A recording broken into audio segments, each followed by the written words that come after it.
Hi, this is Jesse Barkesy, and it is June 7th, 2011, and I wanted to make a shorter version of my previous video and ask why the U.S. government is doing nothing and has been doing nothing about the manufacturing jobs going overseas.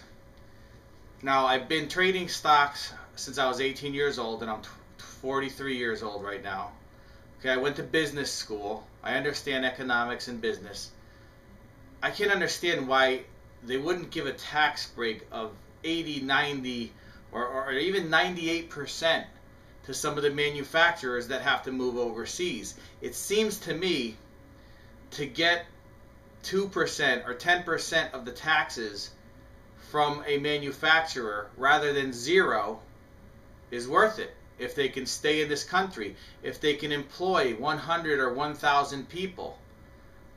Give tax breaks, some incentive to stay. They're doing nothing.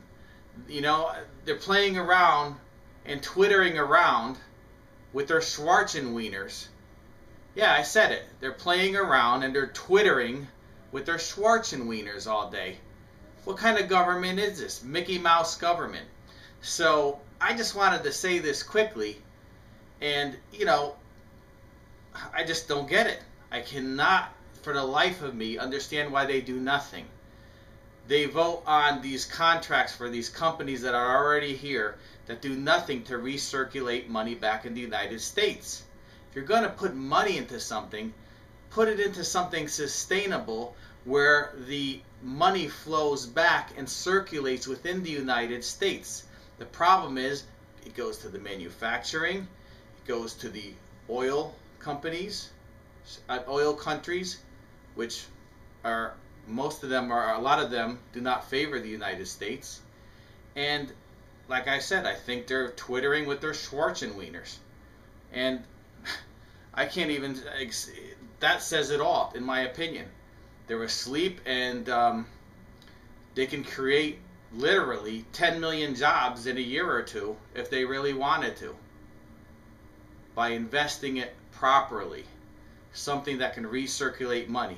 I can go out and spend my money, spend $3,000 on a big 60-inch LED television, or I can buy a fancy car, or I can save a little. I can buy a used car, okay? I could buy a lesser price car and reinvest the rest of the money, put it into my house, insulation, into windows that save energy, into things that recirculate, into investments in the stock market.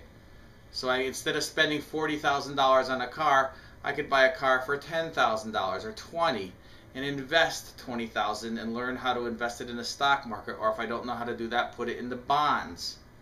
Okay? And the next thing I want to knock at is the mutual fund industry.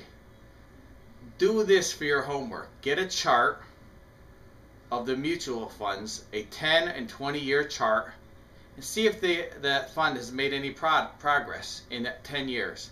So you're holding a mutual fund for 10 or 15 years, and it's the same price. The fund managers are so calm and so collected when they're on TV. You want to know why? Because the very good salesmen, they sit on TV and they're talking in the news about how the economy's fine. It's fine for them because they accumulate and aggregate $20 billion, $5 billion, and they take 1 and 2%. Oh, but 1% of $100 million is $1 million a year. It's a nice fee. If I don't make you money, it doesn't matter. Then there's other people like Salem Abraham, like Bill Dunn, like Ed Seykota, and many more that follow trends in what they do, and Gil Morales and Chris Catcher. Now, if I was wealthy enough, I'd have my money with a lot of those people I've just mentioned, maybe all of them, because look at the charts of their funds and their trading straight up. Not straight up, they have drawdowns, but over a 10-year period, beating the S&P, beating the mutual funds by a big degree. But smaller investors can't invest that way. It's rigged against the small person. They can invest with the better investors, and they can invest with the funds that don't make you money. There's very few funds that made money. There's a lot of them that lose money. So just a little bit of economics for people out there. And you see how nice and calm people are. The government officials very calm. The mutual fund managers very calm, because they're not fighting for survival. They know they expect a paycheck week after week after week. And it boggles my mind, while people are losing their jobs, losing their homes, being homeless, not even having enough money to buy food, that they're twittering around. They're Schwarzenweinering around. Ridiculous. Okay? And that's what I want to say today.